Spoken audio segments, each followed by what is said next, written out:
Ntendeza Kristo, nebaza Katonda olw'ekirabo eky'obulamu kyatuwadde, era njagala okusiima mmwe mwenna abatutte eddaala ery'okubeera nga mugenda maaso n'okwekkaanya ebintu eby'enjawulo. Nebaza Katonda olw'ekirabo eky'obulamu kubanga kyasobola okwatula nti Yesu ye Mukama. Amanya n'eddoboozi mazima Kenneth nga bulijjo, ng'era olunaku olwaleero tuyige ku ekyo ekiyitibwa amazima eri emabega w'okwogera n'emimwa emigenyi. Amazima agali emabega g'okwogera n'emimwa emigenyi. So ekigambo ekyo ekiyitibwa oba enjogera eyo ey'emimwa emigenyi ojja kisanga mu kitabo kya Isaaya bw'osoma essuula eyo eya 28 olunyiriri olw'11. Endowooza eyo eya emimwa emigenyi leero ekozeseddwa nnyo n'abo abasangiddwa nga bali mu kkanisa ze tuyita ezaabo abakkiririza ennyo mu birabo eby'omwoyo omutukuvu okubanga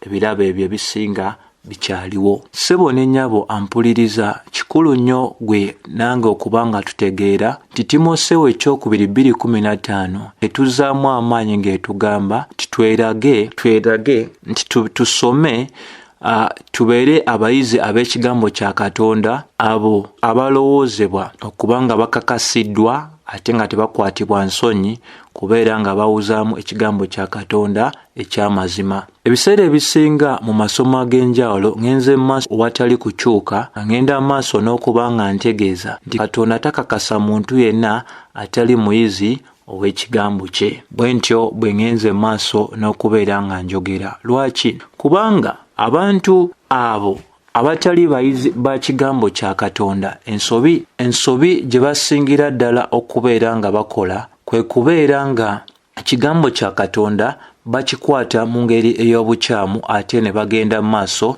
n'okisomesa obubi. Abaweereza ffenna tugwanidde okubeera abeesigwa eri ekyo ekituwandiikiddwa mu byawandiikibwa nga tuteeka mu nkola kye tuyita obulabirizi obulungi eri ekintu eky'omuntu omulala. Olunaku olwaleero abantu bafaayo nnyo eri enneewulira yaabwe okusinga okubeera nga bakulembeza amazima ag'ekigambo kya Katonda agatakyuka. Endowooza ey'oku Bayibuli okubanga kati si nzigule naye nti yaggalwawo, endowooza eno ngwira nnyo eri Abakristaayo abasinga. Ensonga lwaki oli abantu nga buli kiseera bagamba tibafuna okubikkulirwa okujja, Bayibuli ng'ate eraga teri okubikkulirwa kujja, wabula ebyo ebyatuweebwa mu Bayibuli bitumala mu bitabo 6 mu 6. Ensonga lwaki olunaku olwaleero tulina abaweereza bangi n'Abakristaayo abagenda mu maaso n'okubeera nga bagata ku kigambo kya Katonda nga bwe bakitoolako ate ne bakitoolako nga bwe bakigattako, kye tuyita okubala okw'omulabe Sitaani. Mu kifo ky'okubeera nga tufuna okunnyonnyolwa okwannamaddala okw'ebyo ebituwandiikiddwa mu byawandiikibwa nga tuganya ekyawandiikibwa oba ebyawandiikibwa okuba nga byeyogera, olunaku olwaleero ekintu ekifuuse nga kya ttutumu ate nga kya butunzi nnyo eri abantu abasinga mu kkanisa y'endowooza ey'okubeera nga abantu batandika okwogeza Bayibuli byetayogera ate ne bala mu Bayibuli ebyo bitakola ki ebitaliimu. Kizibu nnyo leero okusanga omuntu nga ekintu asomeseza ddala ekyo ekiwandiikiddwa mu byawandiikibwa, kubanga abantu abasinga ekyo bakirabanga ekitajja kusikiriza bantu, so ne beggulira ensomesa ezigenda mu maaso n'okubeera nga zikendeeza oba zijjunguula kye tuyita enjiri eya Mukama waffe Yesu Kristo. Kati bwe tuba tetumanyi kkubo ttuufu lye tulina kubeera nga tugoberera ffe abayimirira emabega w'akatuuti, y'ensonga lwaki ebyawandiikibwa ebirambulukufu nnyo ekimala tugenze mu maaso n'okuba nga tubiddibaga kubanga naffe tetumanyi ddala kkubo ttuufu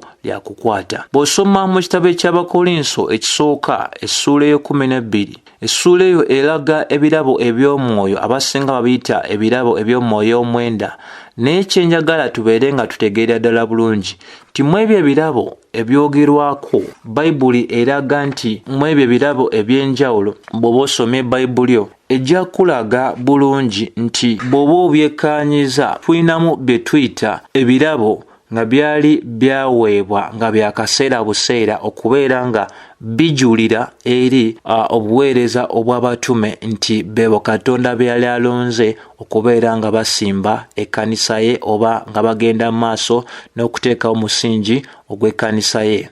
Ebimu ku byo bye birabo nga okukola ebyamagero, ebirabo eby'okwonya, ebirabo eby'okwogera mu nnimi, ekirabo eky'okwogera mu nnimi, ekirabo eky'okuvvuunula ennimi, ekirabo eky'obunabbi ku luuyi olw'okugamba nti omuntu alinayo ekipya ky'alangirira. Ebirabo ebirala oba kye tuyinza okugamba ekiwayi ekyokubiri oba group eyokubiri bye birabo bye tuyita permanent edifying gifts oba ebirabo nga byo byagenda maaso paka Mukama waffe Yesu Kristo bw'anakola ki bw'anadda. Ebirabo ebyo ebigumya abakristaayo birabikira mu bitundu eby'enjawulo. Bw'osoma Kolinso ekisooka 12, Befeso essuula eyokuna, Baluumi 12 ne Peetero ekikola ki ekisooka essuula eyokuna. Nga bwe ngenze maaso obutaddiriza mukono nga ngenda maaso n'okulaga mu masomo ag'enjawulo nga ndagira ddala nti tetukyalina kaakano yafeesi ey'abatume ne bannabbi tezikyagenda maaso kubanga omulimu ogwazo omukulu gwali gwa kubeera nga bateekawo omusingi oba nga ziteekawo omusingi ogw'ekyo kye tuyita ekkanisa. Kati bwe guba nga omulimu gwamala oba gwagenda maaso n'okuba nga gwakolebwa bulungi, tewali nsonga lwaki ate yafeesi esigala egenda maaso nga ate yafeesi eyo yaggulwawo oba yateekebwawo olw'omulimu omugenderere. Omulimu ogwo bwe gwamala okukolebwa ne yafeesi yalina okubeera ng'ekola ki ng'eggalwawo ssebo ne nnyabo.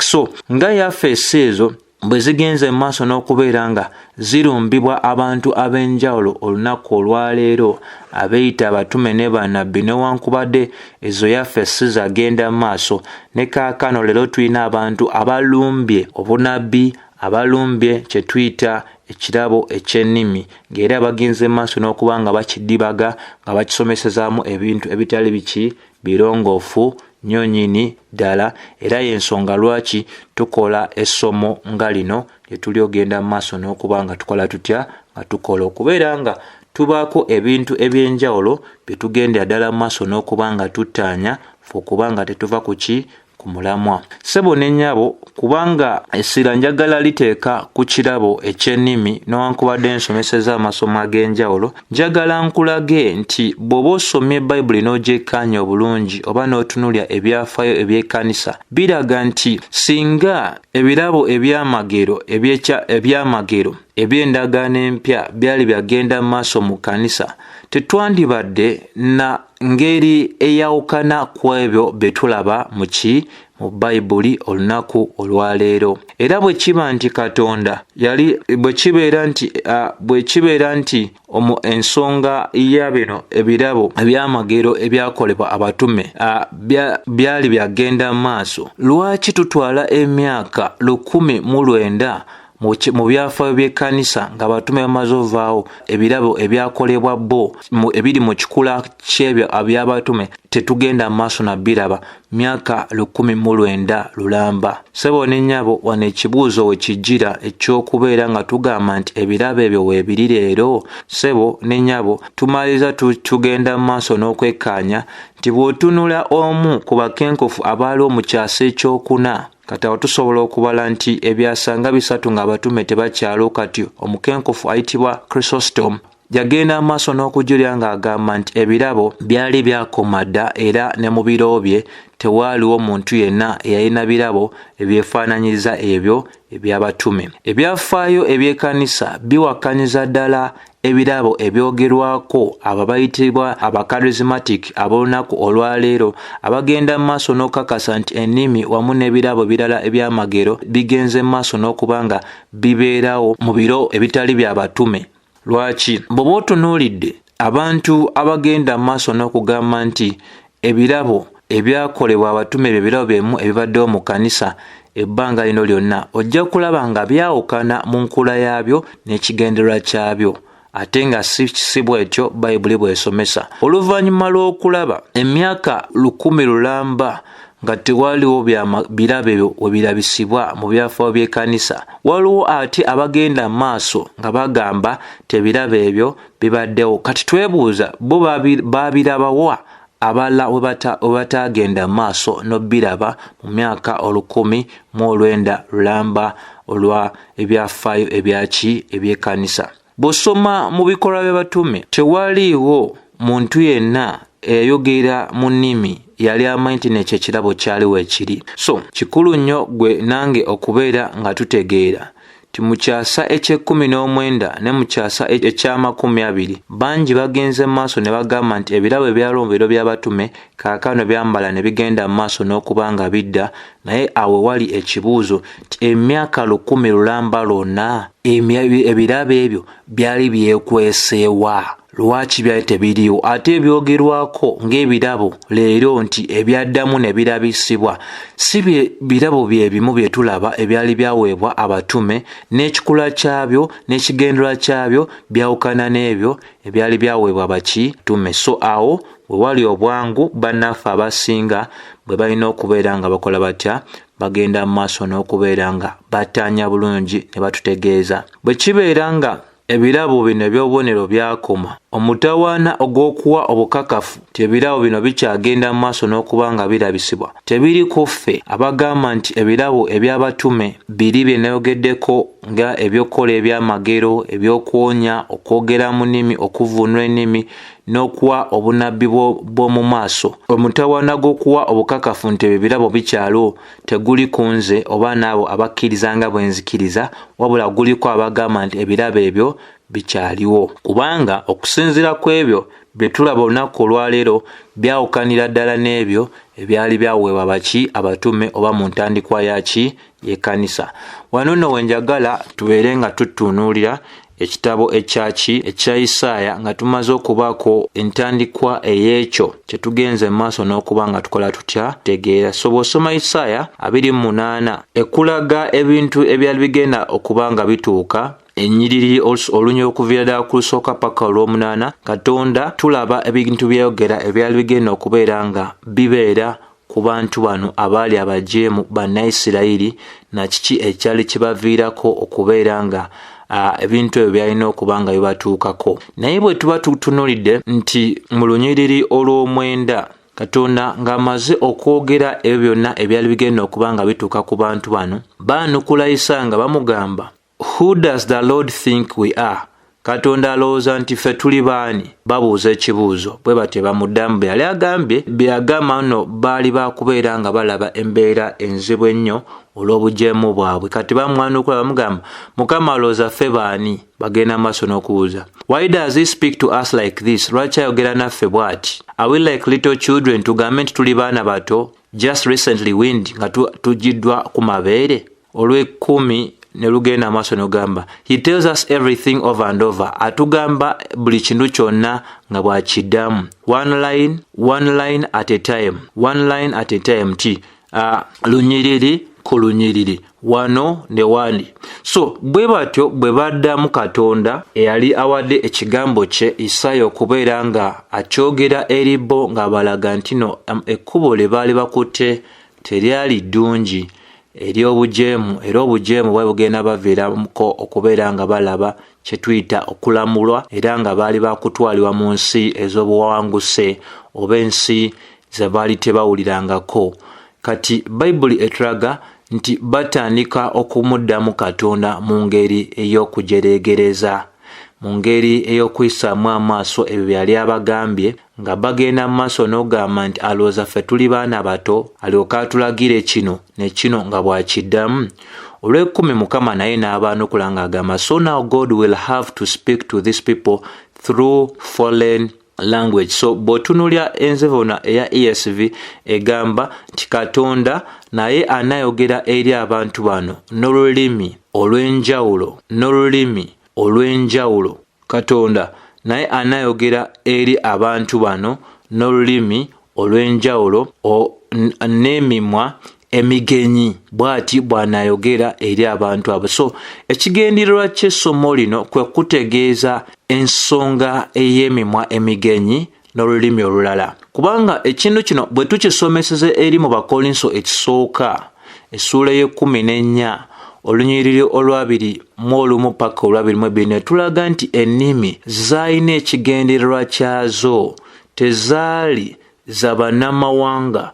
Ennimi zaali kabonero eri Abayudaaya abaali mu bujeemu okumanya nti Katonda bye yali yayogera dda okuva ddala mu kitabo eky'amateeka 28:49 Yeremiya 5:15 nti okulamula okwo kwe yali abagamba nti kwali kwa batuukako akadde kaali katuukidde ddala, ekyo Katonda kyali alanga edda okubanga kibeererawo ddala nga bwe yali asazeewo olw'obujeemu bwabwe, olw'okubuusabuusa kwabwe. So kati abantu abasinga mu kkanisa mu kubeera nga tebamanyi emimwa emigenyi Katonda gy'ali agamba okwogera n'abantu be kye gyali gitegeeza, bo balowooza nti kino kyali kya mukisa eri Bannayisirayiri era banga boogera ebintu byabwe ebyo bye bayita ennimi byensobola okugeregereza nga bwe ngamba nti masenderebo mantabo sekayande. Kati ebyo ebigambo ebitavaayo bulungi ebitalina makulu ebitalina kye bitegeeza bo kye bayita emimwa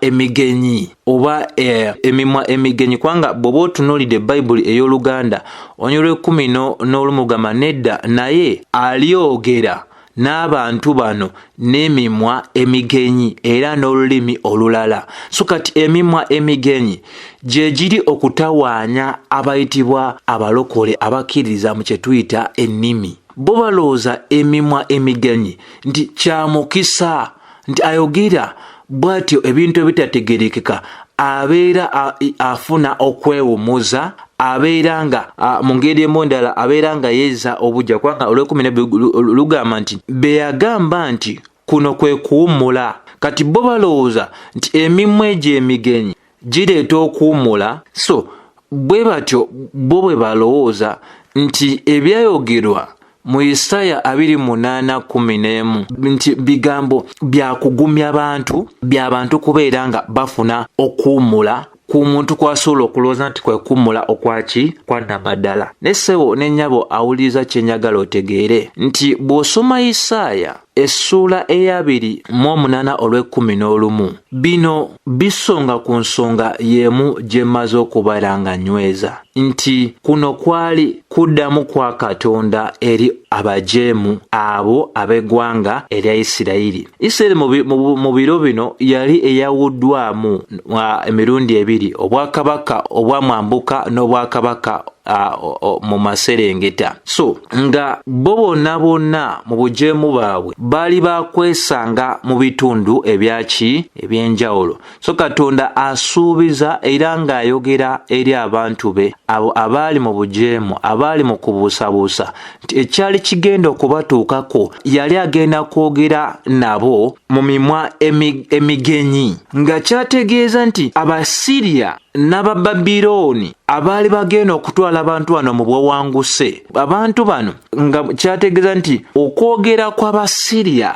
n'Abababirooni okwo kw'enjawulo Bannayisirayiri kwe baali tebawulirangako, kwe baali tebamanyi, kyali kyakwogera eri Bannayisirayiri nti olw'obujeemu bwaffe tusangiddwa eno gye tuli olw'okubeera nti Mukama Katonda waffe alitukola ki? Alitulamula. So olulimi olwayogerwa oba olulimi olw'Abasiriya n'Abababirooni gwali musango eri Isirayiri okubeera nti bo bategeera nti tumaliza tutya nga tuli mu kifo kino, tumaliza nga tuli mu kifo kino olw'obujeemu bwaffe, tetwanduulidde bantu ba nnimi bwe ziti nga boogera ebintu bino mu matu gaffe, neetuulya abantu ab'ennimi bwe ziti mu matu gaffe olw'okuba nti ebbanga lyonna tutambulidde mu mbeera ey'obujeemu. So emimwa emigenyi mu bulambulukufu bw'ensonga gisonga ku nnimi ezannamaddala ezaali ez'Abasiriya wamu atera n'Abababirooni, naye ng'ate zaali nnimi mpya nnyo, ngenyi nnyo, ngwira nnyo eri abo Abayudaaya nga eyo yali engeri ya Katonda okubeera ng'akola ki akakanya Abayudaaya bano n'okubeera nga bategeeza ddala nti mmwe obujeemu bwammwe bubatuusiza okubeera nga muwulya ebintu bye mutawulyangako. So mu kadde kano tusobola okutegeera ddala nti kyekino ekintu kyekimu Pawulo kyali asongako mu Bakolinso essuula ey'e14 olunyiriri lwa 21 paka olwa 22 bw'agamba nti ng'era bwe kyawandiikibwa mu mateeka tinnaayogera n'abantu bano mu mimwa emigenyi n'olulimi olulala. So Pawulo kyali asongako eri akijja ddala mu Isaaya 28:10 kubanga kyali kyayogerwa dda nabbi Isaaya nga Pawulo atulagira ddala nti akabonero ak'okwogera mu nnimi engwira eri Abayudaaya kaali kakubalaga nti obulamuzi bwa Katonda bwe yali alanga edda bwali butuukidde ddala, kubanga ne Masiya bwe yajja baamugaana, tebaamukiriza okubeera nga nti ye yali ki Masiya, era baamaliriza bamuwaddeyo eri emikono egya Piraato, era Piraato n'amaliza nga naye agamba nti Mukama waffe Yesu Kristo agende maaso n'okuba nga akola ki akomererwa ku musaalaba. So ennimi oba emimwa emigenyi ye yali engeri ya Katonda okwanukula abo abaali banyooma obubaka bwe yali awadde okuyita mu nabbi Isaaya, kubanga baali banyooma batya? Banyooma nga tebakkiriza obubaka obwali baweereddwa okuyita mu nabbi Isaaya. Naye abo abaali bagenze maaso n'okukyusa amakubo gaabwe ne bava mu mbeera ey'obujeemu, ne bava mu mbeera ey'obunyoomi, Mukama asuubiza mu Isaaya 33:19 nti tebaali baakuwulira ennimi engwira, tebaali baakuwulira emimwa emigenyi nate. Naye obujeemu bwe tulaba mu ssuula eya 28 Mukama Katonda alaga nti bwali bwakubatusa ku ddaala ery'okuwulya emimwa emigenyi n'olulimi olulala. Naye mu maaso eyo nga bamaze okuba nga bakyuka nga bava mu makubo gaabwe, alaga nti tebaali baakuddamu kuwulira emimwa emigenyi n'olulimi olulala. So abo abaali mu bujeemu Mukama yasuubiza okwogera nabo nga ayogera n'abawere, ng'ayogera nabo mu mimwa emigenyi mu lulimi olulala, bo balyoke bategeere ddala nti Mukama Katonda waabwe yali agenda mu maaso n'okutuukiriza ebyo byali agenze mu maaso n'okuba nga abalabulako okuyita mu bannabbi be ab'enjawulo. So ekyo kikulu nnyo kyakuba nga tukola tutya nga tutegeerya ddala. Bw'olaba olunyiriri lw'12 lugamba to whom he said this is the rest with which you may cause the weary to rest, nti kuno kwe kuwummula kwoliwa abo abakooye okubeera nga bawummula. This is the refreshing, kuno kwe kuwummuzibwa yet they would not hear, nti kino kye twandiise ng'okuwummuzibwa tekwali kuwummuzibwa, nti newankubadde Katonda waffe yali abalamula nga ayagala okubeera nga bategeera nti yali atuukiriza ensonga gy'ali yayogerako ey'okubeera nga atandika okubalamula, abalaga nti ne bwe baali nga baakugenda eyo mu mawanga nga batwaliddwa mu nsi engwira nga bawulya ennimi engwira, nti era olw'obujeemu bwabwe baali tebagenda kubaako kyakwiga era kye baali bagenda okujja mu ekyo. N'agamba naye ate era but the word of the Lord was to them, nti naye ekigambo kya Katonda eri bo kyali lunyiriri ku lunyiriri, lunyiriri ku lunyiriri, naye bo balyoke bakole ki? Bagwe ebigo nga badde emabega, bamenyebwemu wakati era bakwatibwe mu mutego. So gwe yenna awuliriza emimwa emigenyi n'olulimi olulala tekyali kya mukisa eri Bayudaaya, kyali nsonga ya musango eri bo. Kati ate ekitaali kya mukisa eri Abayudaaya, leero abasoma ebintu nga bayitirira ku bulambulukufu bwabyo babiraga nti kya mukisa eri ffe. Nedda, nti omuntu ayogera n'emimwa emigenyi si kya mukisa eri abo abawandiikibwa. Ekyo kyali kikolima eri bo, kwali kulamulwa eri bo, gwali musango eri bo. Kati tetusobola kukwata ekyali kiwandiikiddwa Abayudaaya okubeera nga kyali kikolima eri bo, kwali kulamulwa eri bo, gwali musango eri bo, ate ne tutandika okuba nga tukikyusa okutegeeza ekirala eri ffe. Yeyo ensobi leero gye tulaba mu kkanisa ssebo ne nnyabo agenda maaso n'okuwuliza. Tegeera bulungi nti okuwummuzibwa okwannamaddala kusangibwa mu kubeera nga tugondedde ebiragiro bya Katonda, naye Abayudaaya bagenda maaso n'okuba nga babisooza, n'olunaku olwo tulina bangi abasooza ebyo ebitulambikiddwa mu byawandiikibwa, obulamu bwabwe ne bufuukira ddala buki obuzibu. Mukama waffe agamba mu Matayo 11:28 nti mmwe mwenna abakoowera abazitoowereddwa mujje eri nze era n'abawummuza. Nti okuwummula okwannamaddala kuli mu kugonderaani Mukama waffe. Naye bano Abayudaaya abaali mu bujeemu tebalina kuwummula kwonna kwe baali bagenda funa, kubanga olwo bali tebagenda kuddamu kulya akwogera kwa Katonda kulala, wabula okuwulira ennimi ez'Abasiriya n'ennimi ez'Abababilooni, balyoke beebuuze kati bino biki ebigenda mu maaso n'okuba nga bikola bitya nga byogerwa. Kyova olaba Onyolero 13 tulaze nti Katonda waffe bano abantu ne bwe baali esanze mu buki mu nsi engwira, baali esanzeyo olw'okubeera nti ekigambo kyali kibaweereddwa bulungi, naye bagenda mu maaso n'okuba nga bakola batya nga bakinyooma. So tumaliza tutya? Abakolinso 14:21-22 kye kyawandiikibwa kyokka ekituweera ddala ekigendererwa ekituufu eky'ennimi lwaki zaayogerwa mu biro eby'ekkanisa ng'etandikibwa.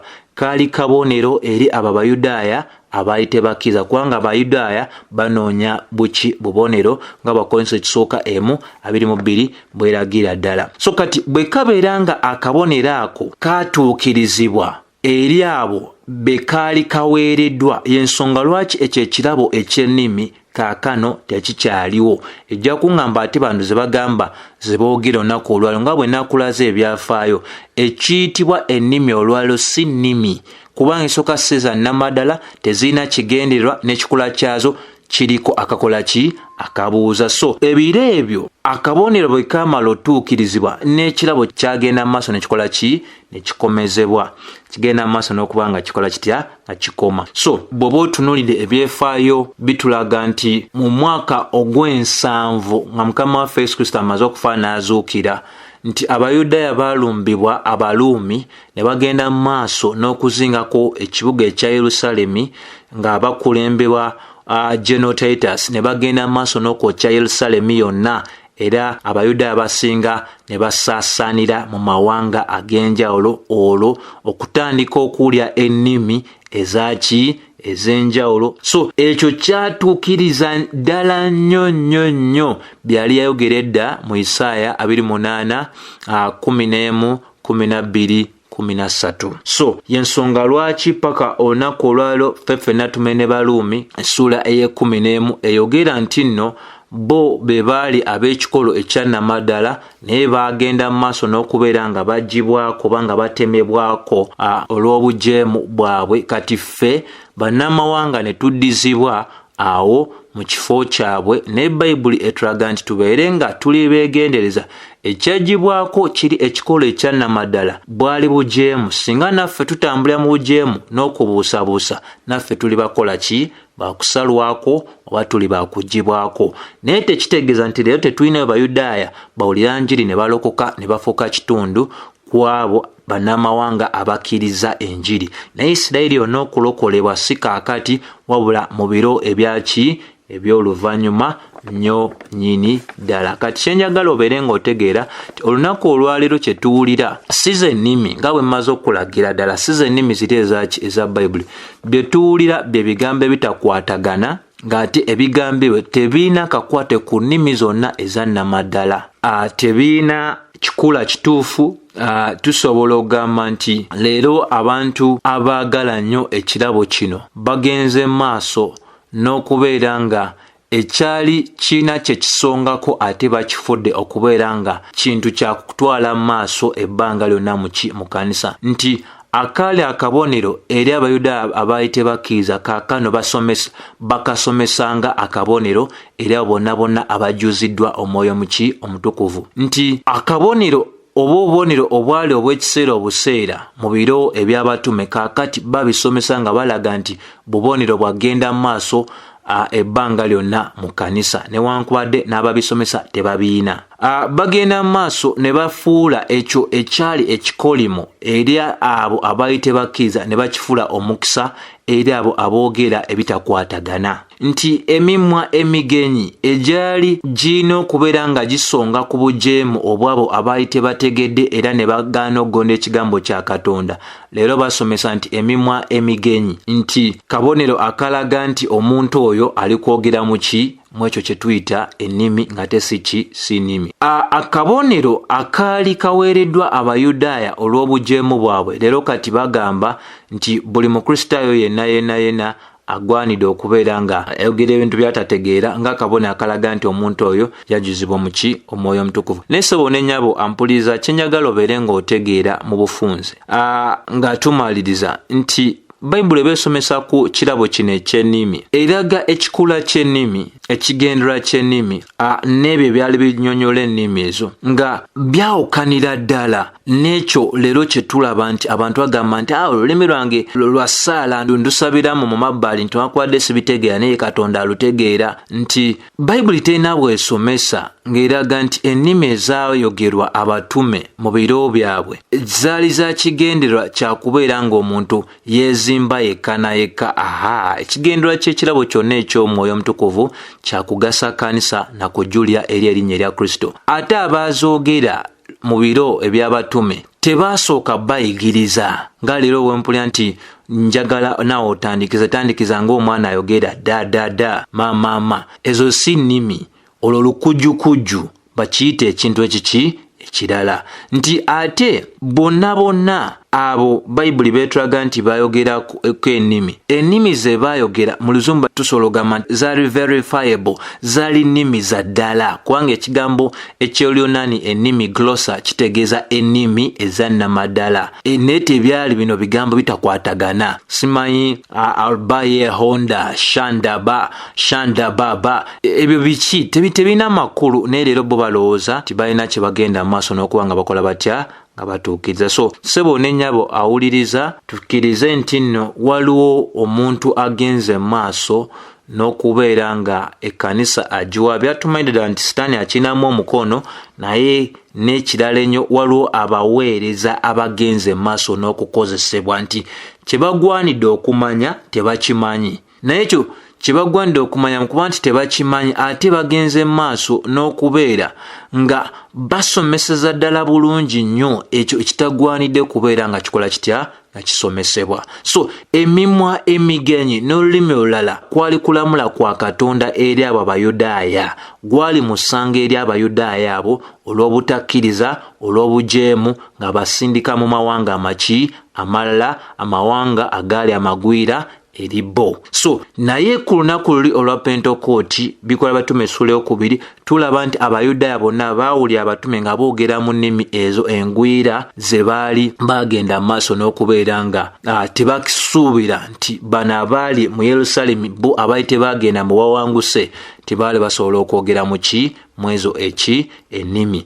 Era wonna we zaayogerebwa mu Bikola Batume essula ey'ekumi, mu Bikola Batume essula ey'okubiri ne mu Bakolinso essula ey'ekumi kaali kabonero eri Abayudaaya abaali tebakkiriza nti obujeemu bwabwe bugenda baviirako emitawaana mingi nnyo, era kyekyo kye tulaba nti oluvannyuma nnyo obujeemu bwabwe era bwabaviirako mu kubeera nga beegaana Kristo okuba nti ye Masiya, babaviirako kuba nga Yerusaalemi agenda maaso n'okwokyebwa ne bagenda maaso n'okubeera nga baddukira oba nga basaasaanira mu mawanga ag'enjalo.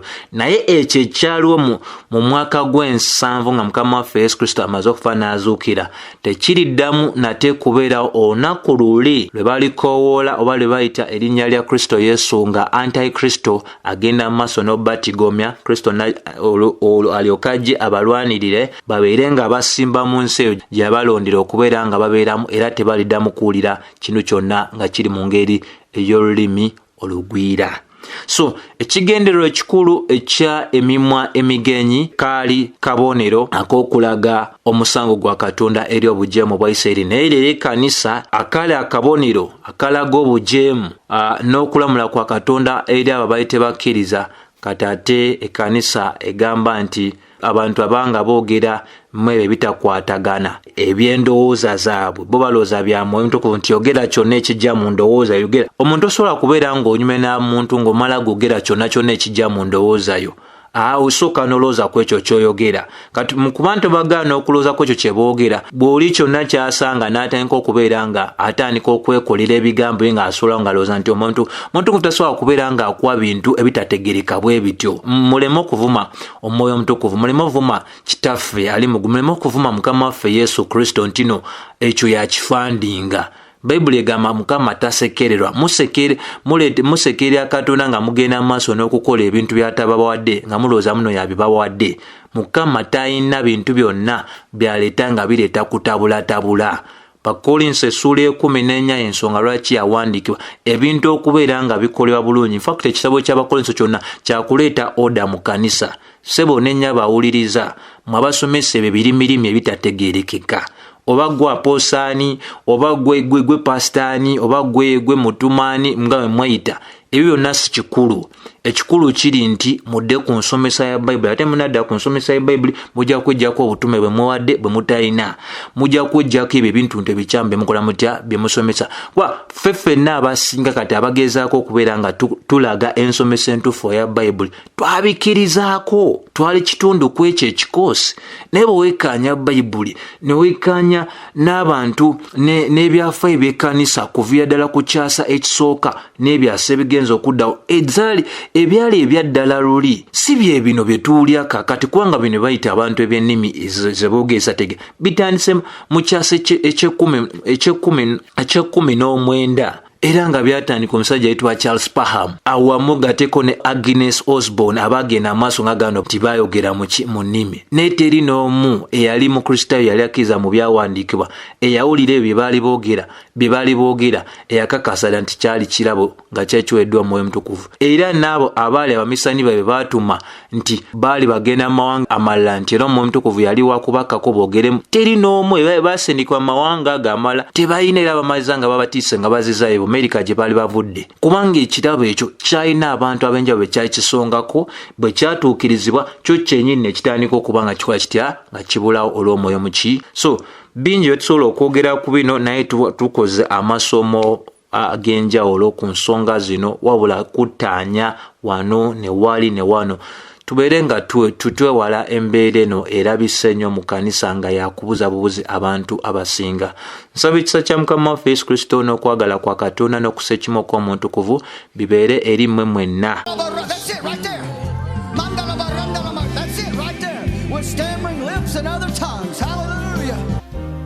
Stammering lips, because that's the way it sounds. I want you to get it. When it's not planned, they call it stammering. Isaiah knew nothing about it. Isaiah heard in the spirit. They sounded like stammering lips. So what is that? In the spirit, stammering.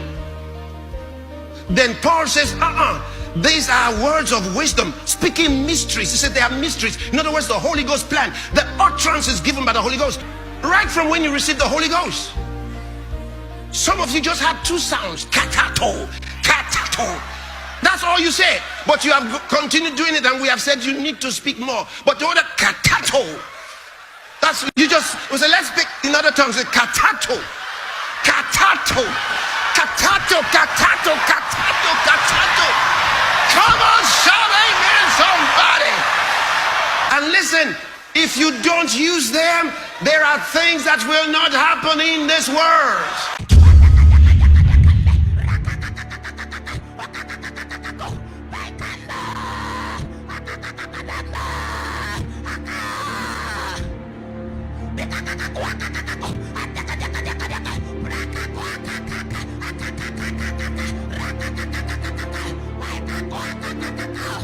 La bakadakadaka, la kabaradaba shehira, le frakadaba, empakatiasa, le kabaradia, vabekarada, le kadakada, zahira, prekara indabara, vanilla, zapayania, efrehala, le perania, zahila, yaprakadara, la kadabarado sakeyara. Osadika Mahas Balum Wadahaki Samados Sayadu Kalahadias Veriki Mohutas Ikanda walatisis. Pokati aban de vanda kulas. We are today katum. Paladi amaduka wala hasiate. Ikoda wala hasika madahati. Skapalakatoski abata. Reketoji laskamahasiata. Rekatozi bregedishia. You turn the other side. Man's kamahashala katabraka. Ebrarete harabakalele shi briana pakabrala sirama kabrekepa trakatalapa rebabazala bakaya hosele mozere kebraya Igodosiki sovana. Sikole barata. Ikututuretuturetuture. Arigada bregada bregada bregada zolobodota. Bregada donda to the lagadonda.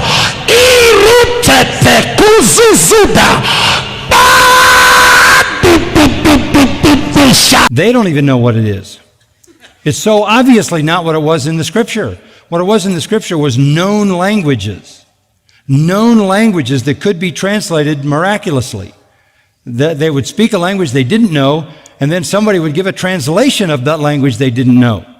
That was clearly what was going on in the book of Acts, and that's what subsequently follows up. So the burden of proof is not on us to try to figure out what this is. They don't even know what it is. They can turn it on and turn it off. They can learn the words that they say. It's a kind of gibberish that has developed its own lingo. So, yeah, it's so obviously not the biblical gift. And because it's a supernatural gift in the Bible, I go back to the same question. If God was going to give that supernatural gift to anyone, he wouldn't give it to people with bad theology, because he'd be validating their bad theology.